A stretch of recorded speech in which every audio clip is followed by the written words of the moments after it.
Aujourd'hui, je vais vous montrer comment je prépare mes packaging et ce que je mets à l'intérieur de vos commandes. Je commence par mes cartes de visite que j'imprime sur du papier recyclé. Et en ce qui concerne mes étiquettes merci, je les imprime sur du papier normal autocollant.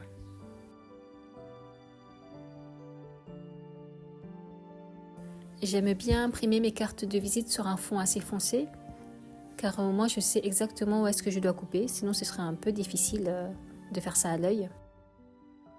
Pour information, je fais mes cartes de visite sur Canva. Pour les étiquettes merci, je les dessine sur iPad. Là en l'occurrence, c'était avec l'application Procreate. Ensuite, comme d'habitude, je découpe mes cartes de visite avec mon massicot. Et pour les étiquettes merci, j'ai trouvé ça plus rapide de faire au ciseau. Avant de faire moi-même les étiquettes, je les faisais faire par une entreprise spécialisée, mais c'est beaucoup plus facile et moins coûteux de le faire soi-même. C'est juste un petit peu plus long à faire, mais ça ne me dérange pas car c'est quelque chose que j'adore faire.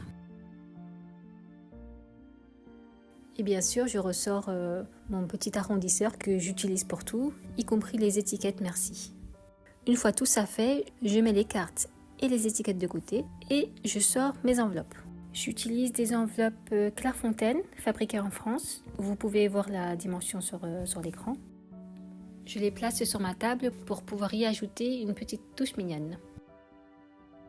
Pour ça, j'utilise un tampon chat. C'est un tampon que j'avais acheté dans une petite boutique au Japon. À l'époque, c'était il y a très longtemps.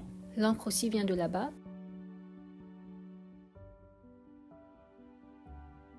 Alors, qu'est-ce que je vais mettre dans les enveloppes? Je commence par mes cartes de visite.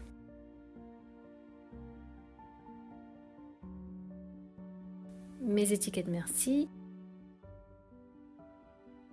Et j'ajoute toujours à chaque commande des petits bonus, c'est-à-dire un petit cadeau.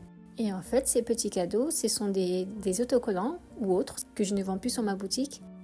Mais comme ça n'a pas de sens de les laisser dans mon tiroir pour l'éternité, je préfère les mettre dans vos commandes et c'est une manière pour moi de vous remercier de votre soutien. Là, j'ajoute des petites cartes de remerciement. Je n'en avais pas assez pour la vidéo, mais en fait, ce sont des cartes que j'imprime en même temps que les cartes illustrées que je propose sur ma boutique. Dès que j'ai une commande de cartes, je les imprime.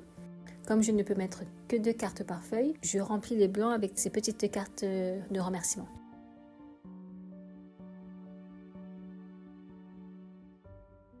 Je range tout ça dans ma petite boîte dédiée au packaging. Dans cette boîte, j'y range donc mes enveloppes, le papier glacine qui me sert à protéger vos envois et des enveloppes recyclées derrière. J'ai choisi le papier glacine plutôt que du plastique pour éviter justement d'utiliser du plastique dans mes emballages. Je vous laisse maintenant avec quelques préparations de commandes. Merci d'avoir regardé cette vidéo. Si vous l'avez aimée, n'hésitez pas à la liker et à vous abonner. À plus tard!